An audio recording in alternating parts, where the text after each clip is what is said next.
자, 이제 오늘은 그 조선 후기 외교를 할 차례인데, 외교가 나온 김에 아예 외교를 처음부터 한번 쫙 정리를 해드리겠습니다. 알겠죠? 선생님이 이제 항상 그 여러분들을 놓고 강의를 하면서 고민하는 게 있어요. 아마 거의 모든 다른 선생님들도 다 마찬가지일 겁니다. 가르치는 입장에 서 있을 때는 말이에요. 늘 이제 어떻게 가르칠 것인가 이게 제일 큰 고민거리이기도 한데, 선생님 가르치는 데 있어서 모토가, 이런 유명한 글귀가 있어요. 읽을 줄 알겠는지 모르겠지만,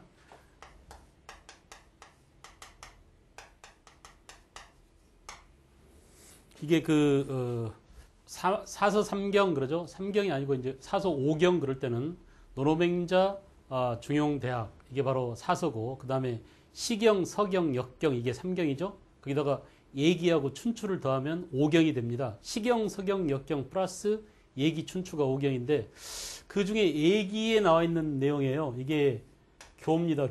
교는 가르칠 교자죠. 그리고 학은 배울 학자야. 그리고 상은 서로 상자고, 장은 길장자, 길어진다 이런 얘기예요. 그러니까 내용인즉슨 이렇습니다. 맛있는 안주가 있는데 먹어봐야 그 맛을 알고, 또 진리가 있다고 하는데 배워봐야 내 부족함을 알고, 또 가르쳐봐야 비로소 어려움을 안다 이런 얘기예요. 상당히 좀 수준 높은 그런 내용입니다. 고려대학교 대학원, 교육대학원 갔더니 거기 교무과에 이게 써 있더라고요. 그래서 참 교육대학원에 액자가 붙어 있을 만하다. 이런 좋은 글귀다. 이렇게 생각했었는데, 지금 이제 제가 왜 이 말씀을 드리냐면, 역사라는 이 테마를 놓고 가르칠 때는 늘 고민을 하게 됩니다. 내용을 재밌게 가르칠 것이냐, 아니면은 시험을 잘 보게 가르칠 것이냐, 이런 문제를 놓고 늘 고민하게 되는데 쉽지가 않아요. 알겠어요? 그래서 역사학을 그냥 학문으로 가르치면 좀 재미없을 가능성이 있고, 지난 시간에도 말씀드렸지만 재미 위주로 가르치다 보면 재미만 남고 정작 알아야 될 내용들은 다 잊어먹고 이런 딜레마에 빠진단 말이에요. 그래서 선생님이 이제 취한 방법은 반복이다라고 말씀드렸죠. 그죠? 그래서 오늘 우리가 조선 후기 외교만 딱 잘라서 봐도 되지만, 사실은 이제 여러분들은 늘 부족한 게 뭐예요? 갈증이. 다시 한번 쫙 이렇게 이어주기를 바랍니다. 역사란 시간 학문이기 때문에 어느 하나의 테마를 가지고, 외교라는 이 테마를 가지고 특히 조선시대 외교를 처음부터 관통해서 시간 흐름대로 이렇게 한번 꿰주는 게 중요하죠. 그런 의미에서 교학 상장 의미에서 여러분들을 가르치고 또 여러분들이 배우고 이렇게 서로 하는 과정에서, 사실은 선생님이 여러분들 가르치는 것 같지만 여러분들 가르치면서 저도 많이 성장했습니다. 제가 중학교 때는 엄청 놀았어요. 제가 이제 광주에서 컸는데 말이에요. 광주 동명동에 롤러스케이트장이 있었거든요. 거기서 하도 롤러스케이트를 많이 타가지고 한쪽으로만 도니까 복숭아뼈가 한쪽으로 튀어나왔어. 운동화도 한쪽만 막 터집니다. 롤러스케이트를 타다 보면은. 그래가지고 그때는 말이에요. 그렇게 많이 놀아가지고 중학교 때 친구들이 보면은 저 녀석이 얘들을 가르치는 강단에 서 있다는 사실을 믿으려고 하지 않아. 그런 정도로 이제 잘 놀았습니다. 놀기도 하고 그랬는데, 근데 사실은 이렇게 아이들을 가르치다 보니까 오히려 더 공부를 많이 하게 되고, 가르치면서 사실은 배우는 여러분들도 지적으로 이제 성장을 하겠지만은, 가르치는 저도 여러분들을 어떻게 잘 가르칠 것이냐, 어떻게 효율적이고 또 재미있고 시험을 잘 보게 할 것이냐, 이런 것들을 하다 보니까 여러분만 지식이 성장하는 게 아니라 저도 많이 성장합니다. 그래서 이 장자가 그래서 있는 거예요. 알겠죠? 그래서 배우고 가르치는 게, 알겠어요? 가르치고 배우는 게 함께 간다, 이런 의미인데, 다시 이제 우리는 그래서 여러분들을 위해서입니다. 여러분들을 위해서 조선 전기부터 외교 관계를 쫙 봐주겠다. 중요한 것은 뭐냐? 중요한 것은 테마는 외교고, 중요한 것은 흐름이다. 시간이다. 그죠? 그리고 또 선생님이 강조했었죠. 항상 사람, 그죠? 인간, 시간, 공간, 이런 것들과 함께 그 속에서 스토리가 어떻게 전개되냐. 이게 바로 역사 아닙니까? 이런 관점에서 외교를 보십시오. 오늘날 외교를 보면 저는 한심하기 짝이 없습니다. 제가 외교에 관심이 굉장히 많아요. 역사를 하다 보면 외교에 관심을 안 가질 수가 없어요. 특히 반기문 유엔 사무총장이 저랑 같은 아파트에 살았습니다. 안 믿어지죠? 쓰레기 버리러 가는 것도 봤어요. 알겠어요? 되게 소박하신 분이고 정말 동네 아저씨였습니다. 우리 동네 사람이니까. 근데 저는 반기문 유엔 사무총장이 유엔 사무총장이 되었다는 것 자체가, 저희들이 어렸을 때는 말이에요, 딱지라는 게 있었는데 동그라미, 그래가지고 병장 갈매기 하나, 갈매기 두 개 이거 내놓고 계급 높은 놈이 먹고 그랬죠. 나중에는 이제 별 하나, 별 두 개, 그래서 소장, 중장, 대장, 그 다음에 원수, 그리고 높은 놈이 누구냐? 대통령이다. 대통령보다 높은 놈이 누구냐? 유엔 사무총장이다 그랬어요. 제 어렸을 때 유엔 사무총장이 어느 나라 사람인지 몰라요. 근데 이름이 우탄트입니다. 우탄트 유엔 사무총장. 그래서 최고 세계에서 제일 높은 사람인 줄 알았어요. 뭐 지금도 뭐 그렇게 많이 알고 있죠. 대통령보다 더 명예로운 그런 직책인지도 모릅니다. 그런데 이 우리 동네 아저씨 반기문이 유엔 사무총장이 된 것은 괜찮은데 그건 개인적인 어떤 성공 스토리이고 저는 그거보다는 우리나라가 외교를 좀 잘했으면 좋겠습니다. 지금 그 북한과의 외교, 그러니까 같은 동족끼리도 외교를 제대로 못 풀고 있잖아요. 일본과 외교도 사실은 말이야 몇몇 년 앙금 이것을 감정적으로만 처리할 게 아니라 외교적으로 잘 풀어야 합니다. 알겠죠? 물론 이제 외교가 파트너가 있기 때문에 저놈들이 같이 있어서 손바닥도 마주쳐야 소리가 나듯이 이렇게 해야 되는데 그 소리가 나게 마주치게 하는 그런 노력이 바로 외교가 아닌가요? 그래 안 그래? 근자에 반기문 유엔 사무총장 이외에 우리 외교는 완전히 빵점이다. 빵점. 특히 이제 뭐 중국에서 그 외교관들이 그 여러 가지 불미스러운 일을 저지르고 요 근래 외교 활동들이 완전히 그 바닥이에요. 교민들을 보호하려고 하지 않아. 지네들이 지네 자녀들 데리고 외국의 외교관으로 가서 그런 부귀 영화를 누리는 것 이것에 만족해버리면 안 됩니다. 외교관이라는 것은 그 말이에요. 굉장히 중요한 한 나라의 국민과 알겠어요? 국익을 대변하는 그런 위치에 있기 때문에 굉장히 공적 퍼블릭한 마인드를 가져야 되는데 이 외교관 놈들이 말이야 자기 개인의 출세, 자기 개인의 영달 이런 것들에만 목적을 두고 그렇지 않아요. 알았어요. 그래서 굉장히 마음이 많이 아프고 우리 외교를 보다 더 좀 잘해야겠다. 알겠어요. 특히 이제 이렇게 한반도라는 이 작은 나라를 두고 주변에 4강 또는 뭐 그 여러 나라들이 서로 먹으려고 으르렁거리는 이런 상황에서 우리가 우리의 민족의 역사와 우리의 문화를 보존하기 위해서는 이걸 어떻게 잘 풀어나가느냐 이게 외교에 달려 있거든요. 알겠죠? 그래서 제가 이제 전쟁을 하지 말아야 된다. 전쟁만은 막아야 된다라고 하는 것이 바로 뭐냐 하면 전쟁도 하나의 외교 수단입니다. 무력을 사용하는 외교 수단이라고 볼 수 있죠. 그러나 우리가 누구랑 싸워서 이기는 것보다는 싸우지 않고 이기는 게 훨씬 더 중요하고 싸우지 않고 이기는 것 이 그 묘수가 어디에 담겨 있느냐? 외교에 담겨 있다고 봐요. 알겠죠? 그래서 우리가 이제 조선시대 외교를 쫙 보다 보면은 그런 내용들을 여러 군데에서 목격할 수 있어요. 여러분 알겠죠? 선생님이 뭐 교학상장이니 반기문 유엔 사무총장이니 이런 얘기들을 끌어들이면서 지금 얘기를 하는 이유는 뭐냐면 여러분들이 외교에 대해서 관심을 가지고 좀 잘 봐두라. 라는 그런 취지입니다. 그래서 관심을 가지고 열심히 공부하다 보면 그것이 시험 문제 푸는 데 효력을 발휘하고 또 오래도록 기억에 남는 데 또 실력을 발휘하게 되고 알겠죠? 남들하고 얘기할 때도 여러분들이 가닥을 가지고 맥락을 가지고 얘기를 할 수 있으니까 강의란 그렇게 해서 중요한 겁니다. 가르치는 것도 이렇게 중요해요. 알겠죠? 또 배우는 여러분들의 자세도 중요해요. 그래서 교학상장이란 서로 손바닥이 마주쳐야 되는 것처럼 여러분들도 적극적인 관심과 노력과 알겠죠? 이런 것들을 가지고 함께 저랑 같이 파트너십이 돼서 해야 되는 겁니다. 알겠어요? 시작하겠습니다. 다 아는 것들이니까 관심 있겠죠? 우선 이제 우리는 조선 초기 15세기의 조선 초기의 외교를 봤습니다. 항상 역사의 주인공은 인간입니다. 15세기 주인공이 누구라고 그랬어요? 우리는 훈구파라고 했습니다. 이들은 부국강병을 내세우고 자주적인 실리적인 외교를 펼쳤다라고 했죠. 그 사람들이 했던 그 사람들의 마인드, 그 사람의 캐릭터 이걸 알아버리면 말이에요. 외울 필요가 전혀 없어요. 아, 그들이기 때문에 당연히 그렇게 했을 것이다. 자주적인 외교를 주장했을 것이다. 외교를 하면서도 실리를 추구했을 것이다. 이걸 다 알아. 우리는 이 모든 15세기 훈구파들의 외교를 한마디 단어에 담았습니다. 그 한마디 개념어는 뭐냐? 그렇죠. 그래서 4대 교린 이렇게 정리했어요. 그래 안 그래? 4대 교린이라는 이 말의 뜻만 알면 15세기 외교를 다 알 수 있다 이거야. 우리는 이것을 나누어서 그죠? 명예에 대해서 우리보다 큰 나라인 명예에 대해서는 섬겼습니다. 예, 작은 나라인 우리 조선이 큰 나라를 섬겼지만은 그것이 그냥 완전히 무릎 꿇고 복종하는 것이 아니라 겉으로 형식상 A상 우리가 A상 그러잖아. 그래 안 그래? A상 섬겼고 내용적으로 어때요? 가서 실리를 추구하고 많은 걸 뺏어왔다고 했어요. 얻어왔다고 했어요. 알겠죠? 왜냐하면 우리가 건국 초기에 명나라의 선진 문물, 그들의 앞선 경제력, 알겠죠? 그 중화 문물을 많이 배워올 필요성이 있었습니다. 한글이라는 이 세계에서 가장 우수한 문자를 만드는 것도 사실은 뭐야? 명나라의 그 의문체계. 그러니까 당시 신숙주가 말이에요. 명나라 그 의문학자를 만나러 일부러 가가지고 그 사람들의 발음 체계며 그 마음들의 언어 구조며 알겠어요? 이런 것들을 다 배워왔습니다. 이런 것들이 이런 적극적인 뭔가 이득을 취하려고는 이들의 마인드가 있었기 때문에 이런 외교가 가능했어요. 무슨 외교라고? 4대 교린이다. 명예에 대해서는 4대다. 알겠죠? 그리고 교리는 뭐냐? 이 린자는 이웃 린자라고 그랬죠. 설린 외교라고 할 때 알겠어요? 설린이란 착한 이웃이란 얘기입니다. 평화롭게 굿 네이버우드 영어로 말하면 굿 네이버우드 알았어요? 내가 영어 얘기하면 애들이 다 웃어. 근데 저도 말이에요. 외국 나가면 다 통해요. 알겠죠? 여러분들만 웃지. 외국 사람들은 다 알아듣고 돈 내라고 그러고 받을 거 다 받고 합니다. 말 통하고요. 알았어요? 그러니까 웃지 마. 너나 잘해. 알았죠? 미안해요. 너라고 해서. 그러니까 예, 주변 국가들하고 이웃들하고 사귄다 이런 얘기인데 여기서 교린의 대상은 누구냐? 우리보다 약한 누구예요? 여진입니다. 여진. 그죠? 여진이나 또는 일본이나.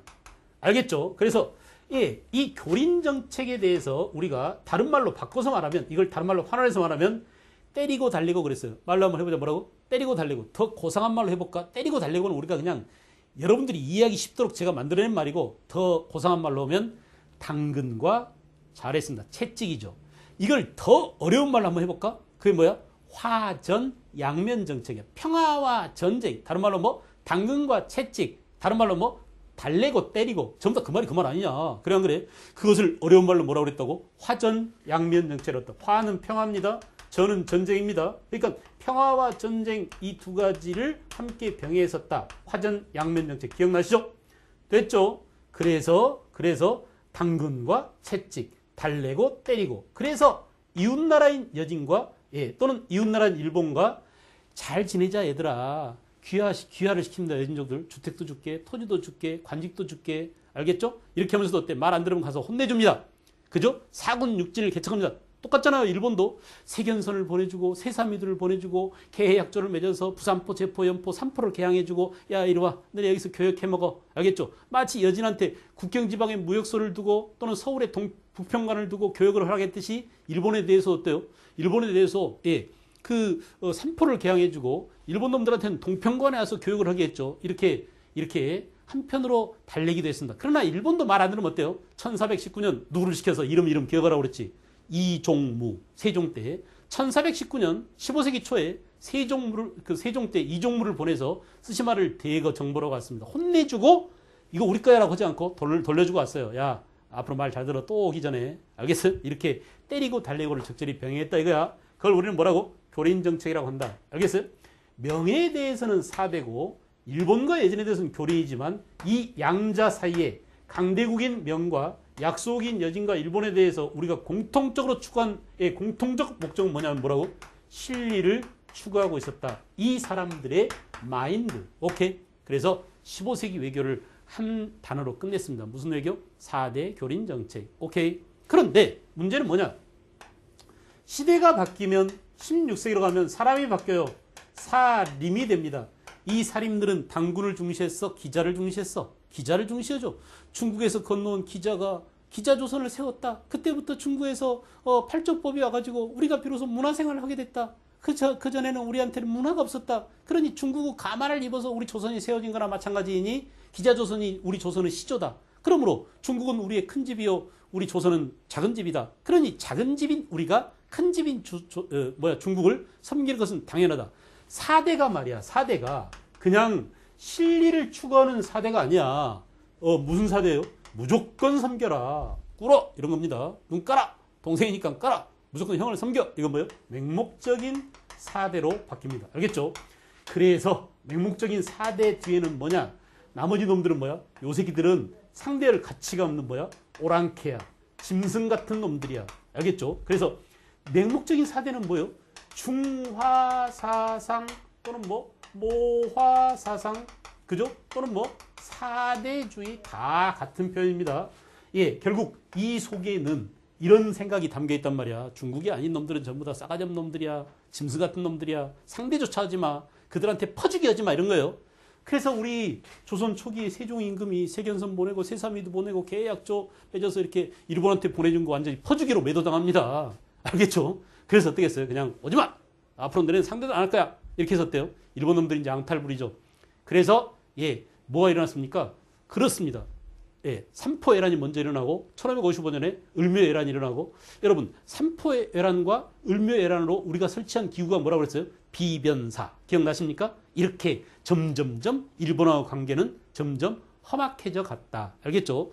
여진도 마찬가지예요. 여진도 이렇게 해서 이제 사람이 바뀌면, 훈구에서 살인으로 바뀌면 그들의 캐릭터가 바뀌었기 때문에 외교 정책도 바뀌게 된다. 알겠죠? 그래서 예, 맹목적인 사대를 추구하다 보니까 결국은 뭐야? 결국은 명예에 되게 의존하게 되고, 알았어요? 명예에 의존하게 되고, 명예에 의존하는 것 때문에 국력에, 그죠? 국력이 예, 떨어집니다. 왜냐하면 이들이 부국강병이나, 그죠? 민생 안정보다는 뭘 추구하는 거야?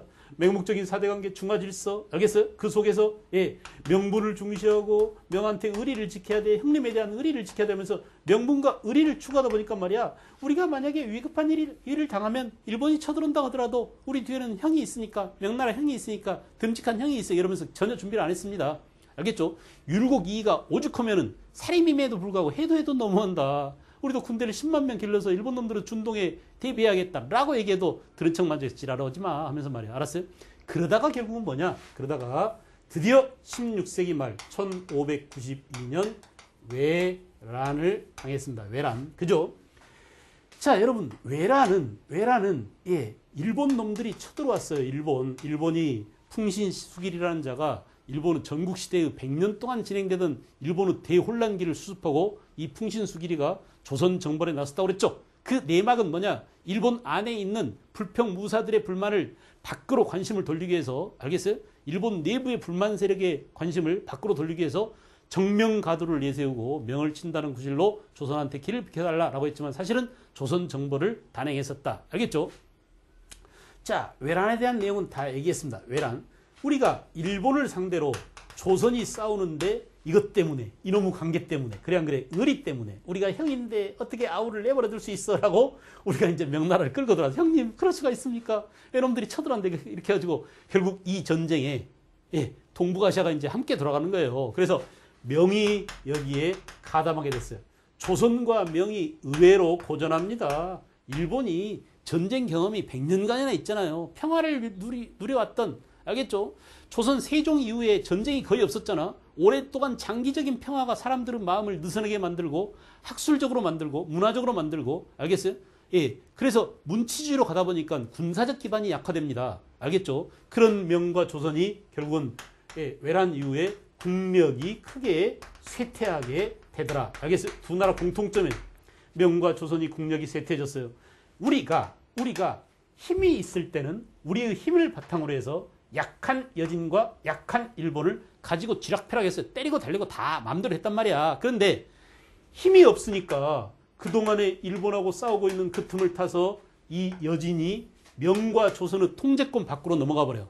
알았어요? 그래서 고삐 풀린 망아지가 돼가지고 점점점 세력이 팽창되더니 당시 이제 여진족 가운데 누가요? 건주의 추장이었던 누르하치가 1616년 뭐를 세우고? 후금을 세우더니 이 후금이 명을 칩니다. 그래서 명과 후금 사이에 전쟁이 터졌어요. 알겠죠? 당시 명나라 장수 모문룡이가 우리 철산 그 가도에 머무르면서, 그죠? 조선한테 원조를 요청했습니다. 이때 조선은 누구야? 예, 외란 이후에 누구 때? 광해군 때, 그죠? 광해군 때 누구를 보냈다고 그랬어요? 명의 원조 요청에 어쩔 수 없이 임진왜란 때 우리를 도와준, 알겠죠? 그 의리를 지키기 위해서 명의 원조 요청에 예, 우리는 후금을 치기 위해서 누구를 보냈어? 강홍리비를 보냈다. 그러나 광해군과 북이는 똑똑했었습니다. 현실적인 감각이, 센스가 있었습니다. 괜히 명에 대한 의리를 지킨답시고 우리보다 센 후금을 건드리다가, 후금이 옛날 여진족이 아니야. 그들이 얼마나 세졌는데, 알겠어요? 그래서 괜히 그들 건드리다가 우리만 피 터지게 맞지 말고 가서 눈치 봐가지고 항복해버려라. 알겠어요? 명의 원조 요청을 들어줘서 강홍립을 파견했지만, 군대를 13,000명 줬다고 그랬죠? 파견했지만 몰래 밀개를 내려가지고, 홍립아 가서 싸우지 말고 항복해버려 해가지고 항복해버렸어요. 그래서 광해군 입장에서는 명나라의 원조 요청을 들어줬죠. 광해군은 또 어때? 후금의 비위를 건드리지 않았죠. 그러니까 결국은 뭐냐? 등거리 외교야. 양다리 작전이에요. 우리는 이것을 양다리 작전 이렇게 저처럼 얘기하지 않고 뭐라 그래? 중립 외교라고 한다 이거야. 무슨 외교? 중립 외교. 다시 명과 후금 사이에서 광해군이 취한 정책은 중립 외교다. 이 중립 외교를 더 고상하게 말하면 의리를 지키려고 했나요? 실리를 중시했나요? 실리를 추구하는. 알겠죠? 실리를 추구하는. 알겠어요? 이게 이제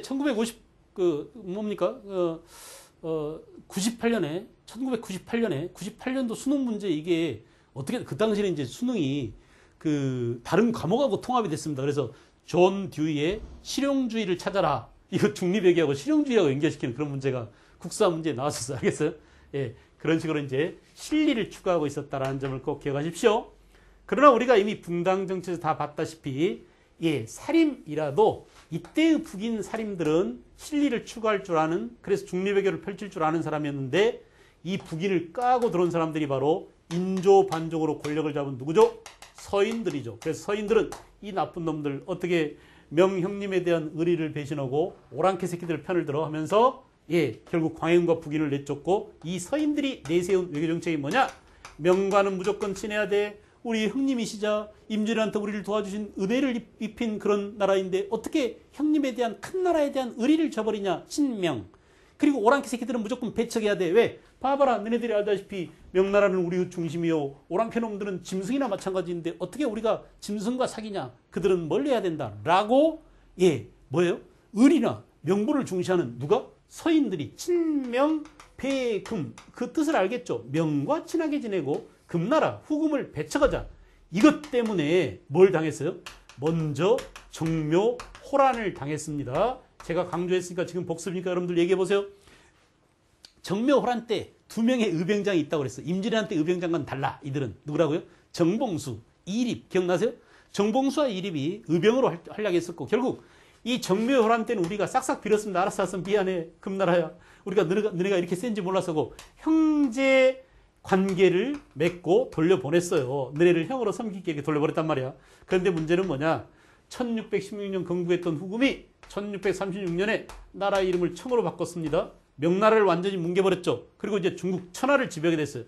자, 이 청나라가 우리한테 뭘 요구했다고? 형제관계로는 안 되겠어. 너네가 섬겼던, 너네가 군주 나라로 섬겼던, 그죠? 천자 나라로 섬겼던, 중화 질서 중심으로 섬겼던 명나라가 없어졌으니 우리가 이제 명나라를 대신해서 중국을 지배하게 됐으니 명에 대한 예의를 그대로 우리 황제한테 바쳐라. 이렇게, 그죠? 무슨 관계를 요구해요? 군신 관계를 요구해. 군신 관계 요구. 이 관계를 좀 잘 따져주세요. 자, 다시 합니다. 인조반정 이후에 집권한 서인들은 친명 배금 정책을 펼치다가 정묘호란을 당했고 정묘호란 이후에 청이 군신관계 요구를 해오자 이 청의 군신관계 요구에 대해서 찬반 양론으로 갈라져서 뒤지게 싸웠다. 우리끼리 국론이 양분됐다 이거야. 그래 알았어요. 청의 군신관계 요구를 들어줍시다 라고 했던 사람들은 누구냐? 이 사람들은 청과 싸우지 말고 화해를 하자라는 주화론자들이야. 말로 해봐. 뭐라고? 주화론. 찬성한 사람들이죠. 청의 군신관계 요구를 반대한 사람들은 뭐예요? 안 된다. 어떻게 오랑캐 나라, 짐승 나라, 우리한테 밥 빌어 먹고 있던 옛날 사군 육진 개척의 대상이었던 그 여진놈들한테 우리가 무릎을 꿇느냐? 절대 안 된다라고 예, 반대했던 사람들은 전쟁을 주장했던 주전파입니다. 주전론자. 알겠어요? 그래서 당시 주화론을 주장했던 사람들은 양명학을 공부한, 그러니까 현실적인 실천을 중시한 양명학이죠. 그래 안 그래? 유학 가운데서도 양명학은 실천적인 유학이에요. 그 유학자인 양명학자인 누가? 예, 최명길 같은 사람들은 주화론자였고 나머지는 뭐냐? 대다수의 서인들입니다. 특히 서인 가운데 서인의 대빵쯤에 해당되는 사람이 누구죠? 송시열이야. 당시 송시열, 손준길, 이완, 그죠? 임경업 이런 사람들이 반대했어요. 끝까지 싸우자. 그죠? 이 중에 이제 사막사가 있어요. 사막사. 윤집, 오달재, 홍익환 이런 사막사하고 끝까지 반대를 주장했던 김상은 이런 사람들이 아주 대표적인 반대론자입니다. 주전론자입니다. 결국은 봐봐 여러분. 쪽수가 훨씬 더 많은 집권세력 서인이에요.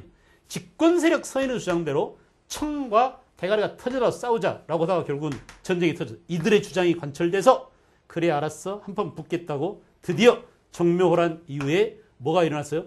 예, 병자호란이 터졌습니다. 병자호란. 그러므로 정묘호란은 서인의 인조반정 이후 광해군을 몰아내고 집권한 서인의 친명 배금 정책 때문에 정묘호란이 일어났고, 그죠? 병자호란은 청의 군신관계 요구에 저항하다가 반대하다가 주전론자들의 세력이 득세해서 결국은 청과 한판 싸우자라고 하다가 병자호란이 터졌다 이거야. 그래 안 그래?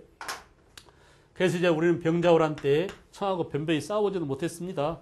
두 명의 왕자들, 그러니까 소현세자하고 복림대군은 강화도로 도망가다가 청나라한테 볼모로 잡혔죠. 그래 안 그래? 그리고 예, 남한선상으로 피신해 있던 인조대왕이 결국은 끌려 내려왔어요. 그래가지고 어떻게 했어요? 아들이 잡혔는데 아들 앞에서 강해지는 부모가 없습니다. 약해질 수가 없어. 아들이 인질로 잡혔는데 어떻게? 그래서 이제 내려왔어요. 그래가지고 결국은 송파 나루터에서 삼전도에 굴욕을 당했습니다. 그죠? 삼전도의 굴욕. 그래서 삼고구계라고 하죠. 예, 3번 절하고, 그죠? 9번 머리를 조아리고, 일설에 의하면 머리를 조아리다가 대가리에 피가 터졌다고 그래요. 인조 임금이. 알겠어요? 3번 절하고 술잔을 따라 바치는 이런 굴욕을 당했습니다. 누구한테? 청태종한테. 이렇게 해서 이제 우리는 뭐냐? 병자호란 이후에, 이거 잘 보세요. 겉으로는, 그러니까 이거 뭐야? 형식상으로는 청에 대해서 사대를 했다. 사대 관계를 맺었습니다. 그죠? 그러나 속마음은 뭐냐? 내용상으로는 이게 속마음이야. 내용상으로는 뭐냐? 청에 대해서 원수를 갚아야지 이빨을 빡빡 깔았어요. 알았어요? 그래서 이 청나라 새끼들을 죽여버리자라고 북벌, 그죠? 청나라, 북쪽에 있는 청나라를 정벌하자라는 북벌 운동이 전개되게 돼요. 누구에 의한 북벌 운동일까? 서인에 의한. 알겠어요? 그 당시 서인 정권에 의해서 북벌 운동이 추진되고, 특히 청에 볼모로 잡혀갔다 왔던 누가? 예, 소현세자는 청나라 문화에 감동받아가지고 임금한테, 인조대왕한테 자랑 늘어놓다가 벼로에 맞아 죽었다고 그랬죠. 그리고 그 누구야? 동생인 복림대군이 늘 청나라에 볼모 생활하면서도 인조대왕에 대한 효성이 지극했던 그 효종이 돌아가지고 이제 청에 대한 원수갚음을 맹세했습니다. 그래서 당시에 북벌운동은 중심기관이 5, 9년 가운데 어영청이라고 그랬죠. 그죠? 어영청을 중심으로 해서 청을 치기 위한 운동을 전개하더라. 그런데 문제는 뭐냐? 문제는 자, 겉으로는 이렇게 청에 대해서 사대를 했지만은 내용상 속으로는 북벌운동을 추진했었다. 어영청을 중심으로 예, 북벌운동이 추진됐었다라고 했었죠. 그런데 문제는 뭐예요? 문제는 청나라 세력이 워낙 강해서 나중에는 뭐냐? 나중에는 북벌운동 대신에 이것이 변질됐어요. 변질. 야, 도저히 청은 못 치겠구나. 우리가 청이 오랑캐인 줄 알았더니 이 오랑캐가 천하를 지배하는 주인공이 됐구나. 이제 차라리 우리도 청의 문화를 받아들이자라고 북벌운동 대신에 무슨 운동으로? 북학운동으로 변질됩니다. 청나라의 학문을 받아들이자라는 운동. 알겠죠? 그래서 우리는 청나라에서 말이에요. 청나라에서 새로운 학문들을 많이 받아들여요. 알겠어요? 서양 학문, 서학이 들어오기도 하고 또 뭡니까? 실증적인 옛 고전 문헌에 대한 실증적 연구를 중시하는 고증학이 발달하기도 하고. 알았어요? 그래서 여러분 지금 우리는 여기까지 이렇게 쭉 왔습니다. 여기까지. 알겠죠? 자, 여기는 지금 여진을 중심으로 해서 왔고 일본하고는 어땠냐? 일본은 임진왜란이 터져가지고 우리가 외놈들을 몰아냈습니다. 그 이후에 일본과는 1609년에 뭘 맺었죠? 기유약조를 체결했어요. 역시 광해군 때 뭘 추구하는 광해군이야? 북인과 함께 실리를 추구하는. 그래서 야, 미운 놈 떡 하나 더 주자. 임진왜란 때 우리를 괴롭혔지만은 저 일본 놈들이 우리를 쳐들어온 것은 우리 조선한테 원하는 게 많아서 그래. 그들의 니즈가 뭔지 알아가지고 미리 알아서 챙겨주고 햇볕 정책이야. 요즘으로 말하면. 알았어요?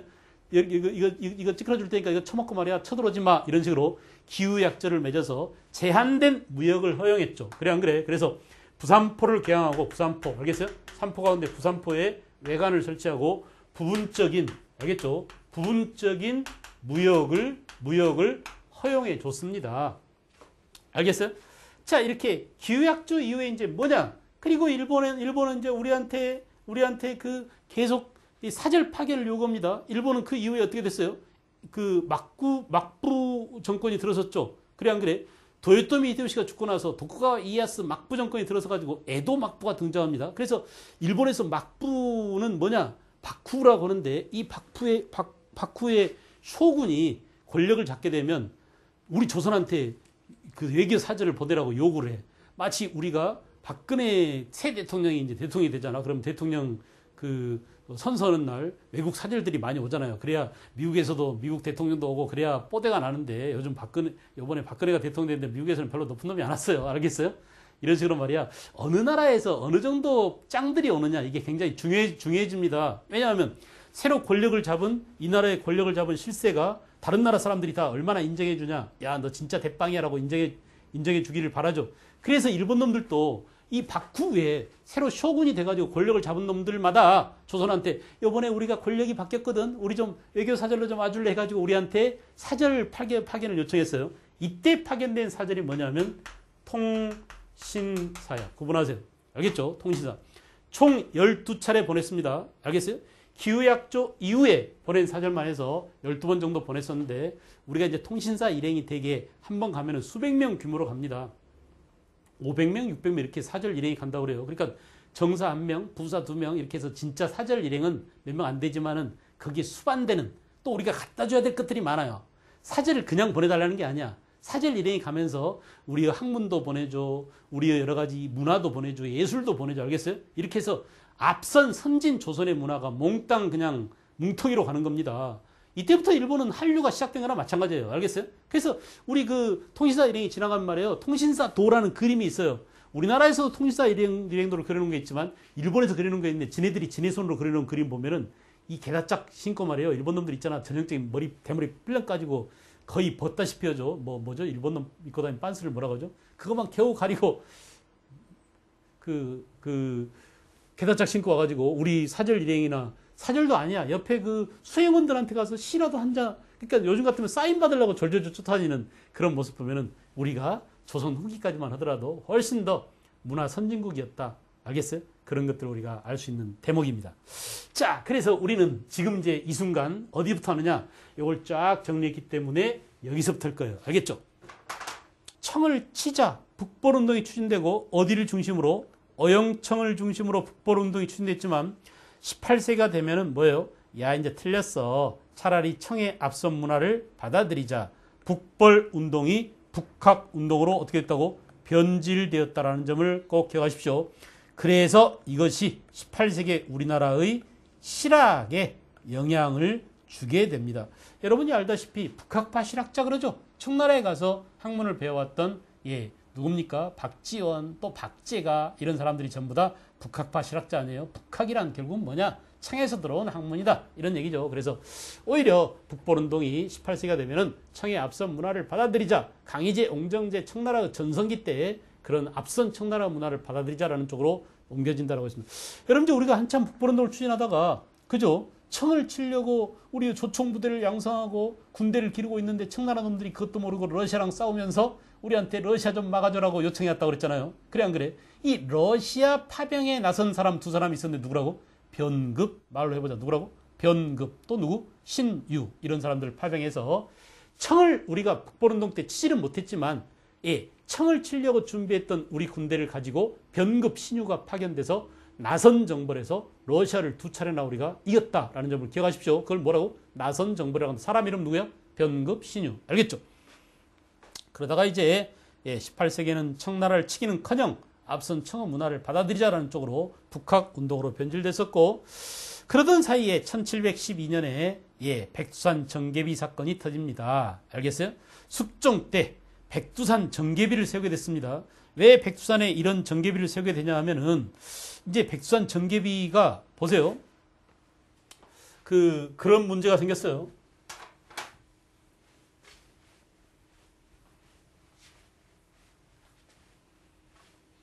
우리가 이제 청을 세운 그 여진족으로 말하면 만주족이죠, 만주족. 자, 원래 이 여진족은 누구라고? 발해의 피지배층이었습니다. 발해의 피지배층 우리가 뭐라고 그랬죠? 말갈을 그랬죠, 말갈.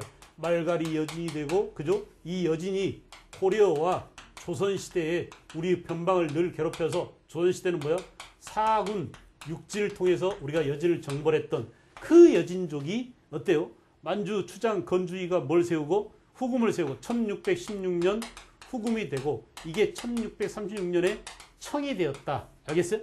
그리고 지금의 중국입니다. 지금의 중국이에요. 알겠죠?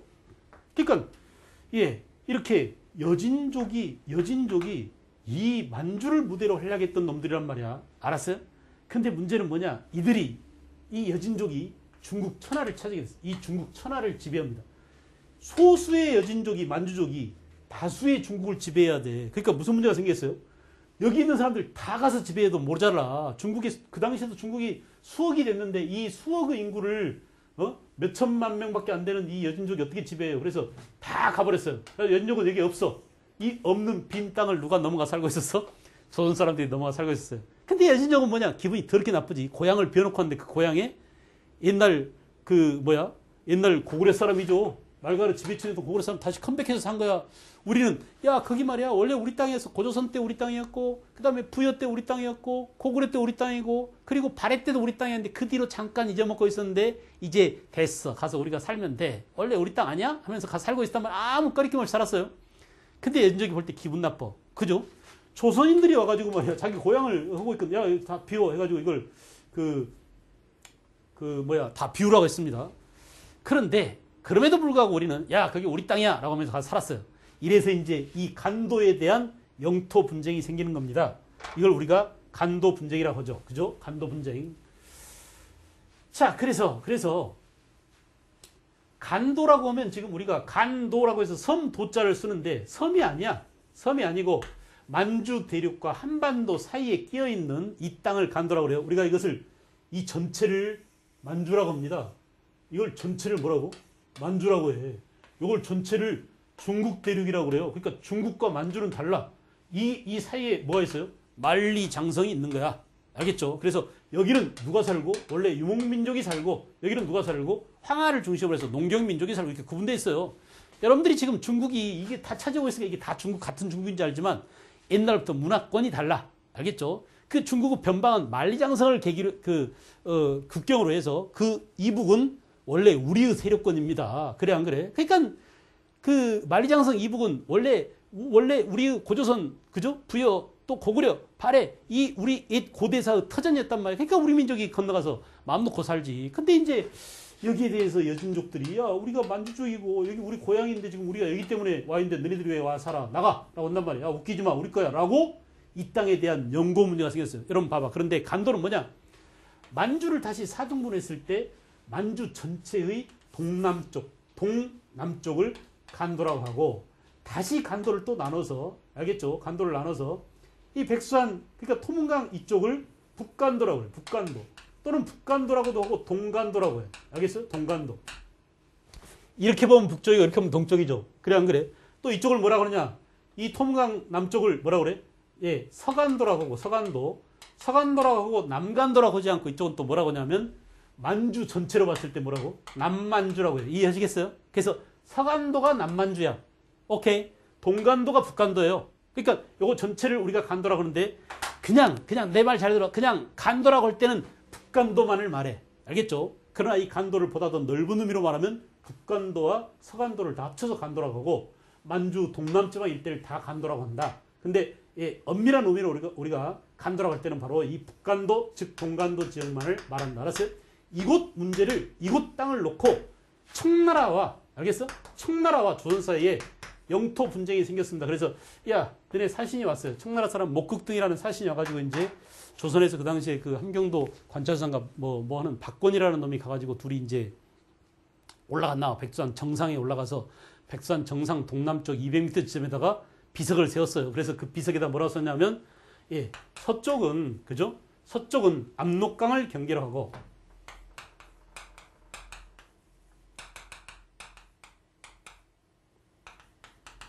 서위 압록 그랬죠.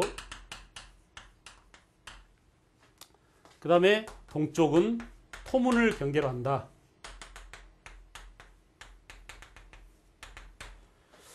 자, 여러분 보세요. 여기서 이 위는 뭐냐면 위는 이거 한자로 위라고 할 때는 이 위는 영어로 make하고 똑같아. 뭐 만들다, 뭐 삼다 이런 뜻이야. 알겠어요? 서쪽은 압록강을 경계로 이게 삼고 압록강을 경계로 삼고 이게 생략되어 있습니다. 목적어가 경계를 압록강으로 삼고 이게 생략되어 있어요. 그래서 이렇게 하는 거야. 서쪽은 압록강으로 하고 동쪽은 토문으로 한다. 뭘? 경계를, 국경을. 알겠죠? 그래서 서위 압록 동위 토문이라고 되어 있는데 이 얘기야.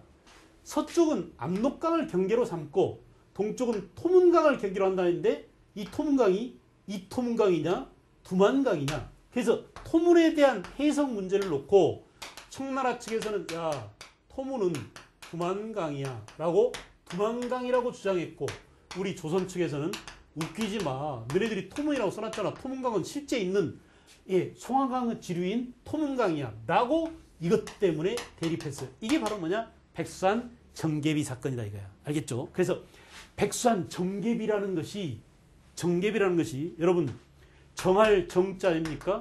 픽스시키다 이거 확정하다 이런 얘기야. 알겠죠? 뭘 정한다고? 경계를, 국경선을. 알겠어요? 그래서 국경을 정하기 위해서 세운 비석이 정계비인데 정계비에 쓴 글자를 잘못 해석하는 바람에 오히려 이것 때문에 국경 문제가 생겼다. 이런 말이죠. 그래서 우리 지도를 한번 볼까요?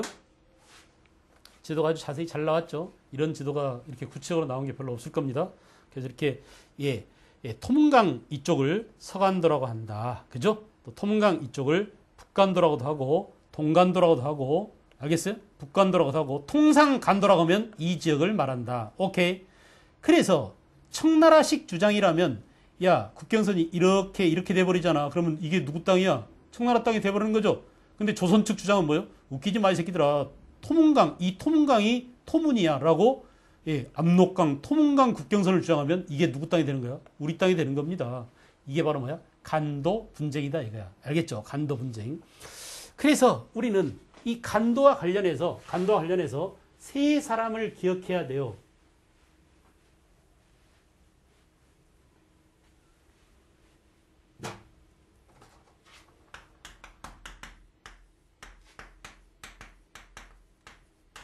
간도 관리사,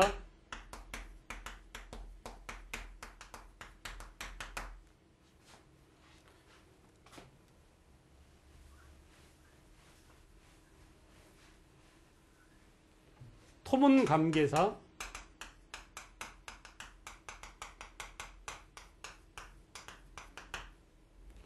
또 이중화, 그죠? 그 다음에 간도 관리사 이범윤, 그죠? 이중화, 이범윤, 또 어윤중 이런 사람들이 전부 다 간도 분쟁과 관련된 사람들이야. 알겠어요? 간도 관리사로 이범윤을 파견하고, 알겠어요? 이렇게 간도와 관련된 이런 사람들 이름을 좀 알아두시기 바랍니다. 그 다음에 일본과 관계는 알겠죠? 아까 선생님이 칠판에 정리해 준 이후에, 그러니까 외란 이후에 일본과 관계죠. 1609년, 기후약전은 1609년이야. 알겠어요? 언제라고요? 광해군 때입니다. 광해군 때 기후약전은 광해군과 북인들의 무슨 외교의 결과물이다? 신리외교의, 그죠? 신리외교의 결과물이다. 청에 대해서는, 그러니까 후금에 대해서는 중립외교, 일본에 대해서는, 그죠? 신리외교인 기후약전을 체결. 그래서 제한된 무역을 허용하고 부산포만 개항을 해줬습니다. 3포 가운데 부산포만 제한적으로 개항을 허용해줬죠.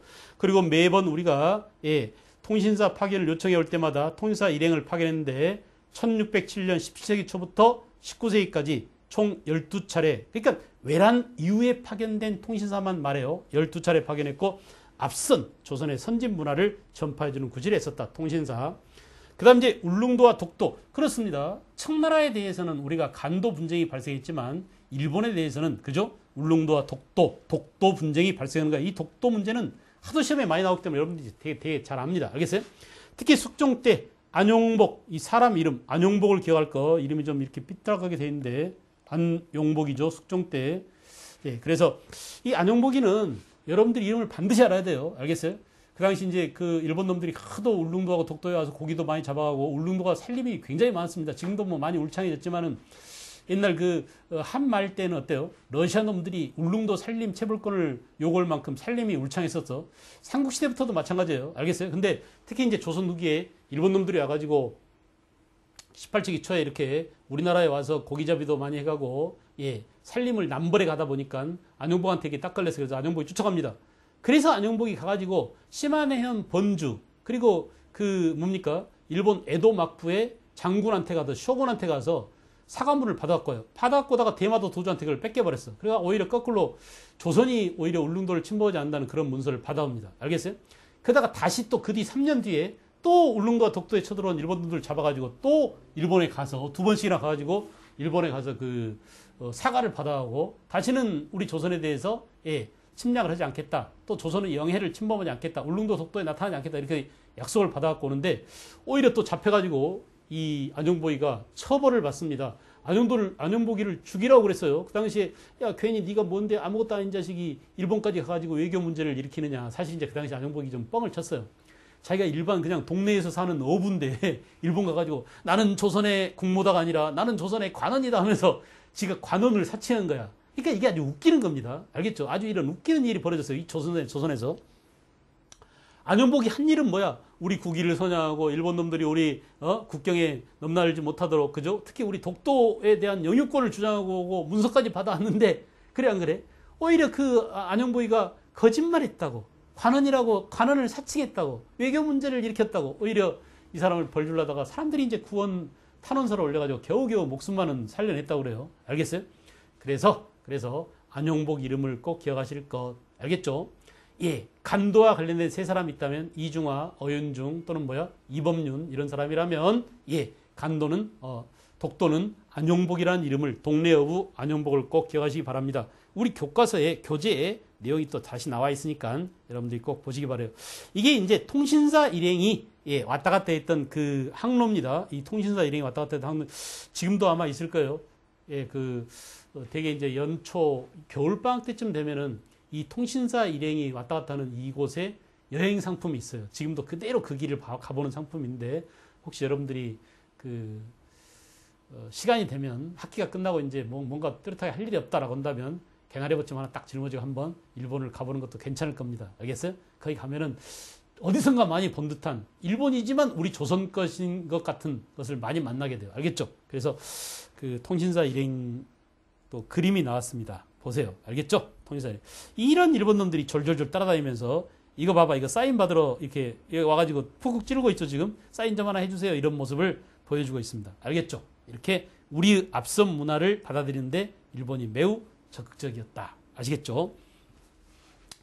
자, 그래서 여러분들 이제 교재로 가볼까요? 교재 110쪽 보시면 청과 관계 17세기, 18세기 다 나와 있습니다. 처음에는 청에 대한 치역을 싣고자 북벌운동이 추진됐지만 18세기가 되면은 청의 발달된 문물을 도입하자는 북벌운동으로 가더라. 북학운동으로 변질되더라. 됐죠? 그 다음에 북학론의 제기, 박제가의 북학의에 나온 글이 나와 있으니까 한 번씩 읽어보시고요.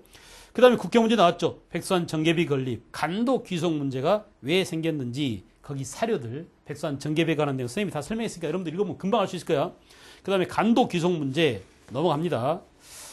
거기 보세요. 서북 경략사 어윤중. 아까 선생님이 그 이름이 생각이 안 났는데 이 어윤중이 서북 경략사예요. 그죠? 토문관계사 이중화, 간도관리사 이범윤, 그리고 서북 경략사 어윤중. 아마 토문관계사 제일 빠르고 서북 경략사, 간도관리사 이 순서일 겁니다. 간도관리사가 고종 때 파견됐으니까. 그래서 밑에 볼까요? 한민족이 간도에 이주하여 그것을 개척하자 간도 개척을 빌미로 청이 간도에 거주하는 조선인 철수를 요구했다. 이에 조선 정부는 백수한 정계비의 토문강이 송하강 상류이므로 간도가 우리나라 영토임을 주장하고 이중화를 토문관계사 보냈죠. 이중화를 토문관계사. 그 다음에 어윤중을 서북 경략사로. 사람 이름 이중화, 어윤중. 그죠? 그 다음에 이제 1900년 러시아가 간도를 점령하자 대한제국 정부에서는 1902년에 이범윤이를 간도관리사로 보내서 간도를 아예 함경도로 편입시키고 간도 주민들을 보호하고 그들한테 세금을 징수하고 아예 간도를 우리 영토로 간주했습니다. 그런데 이 간도를 일본 놈들이 1909년에 간도협약을 체결했어요. 여러분 주의해야 돼요. 이 간도협약은 청과 일본 사이에 체결된 간도협약이야. 알겠어요? 우리 땅 간도를 놓고 왜 일본이 간도를 청한테 줘버렸냐? 청은 간도를 영유하게 만들고 일본은 뭐야? 탄광 개발권, 알겠어요? 또 철도 부설권 이런 것들을 갖게 됐습니다. 그죠? 일본이 장차 대륙을 진출할 수 있는 인프라를 차지하기 위해서 지네들의 이득을 위해서 우리 땅 간도를 청한테 줘버린 협약을 맺었는데 이게 바로 뭐라고? 간도 협약이야. 말로 해보세요. 뭐라고? 간도 협약. 몇 년? 1909년. 알겠죠? 한일 합방이 되기 직전에 우리 간도를 팔아먹었어요. 왜 일본이 우리 영토를 청한테 팔아먹을 수 있었을까요? 이유는 뭐야?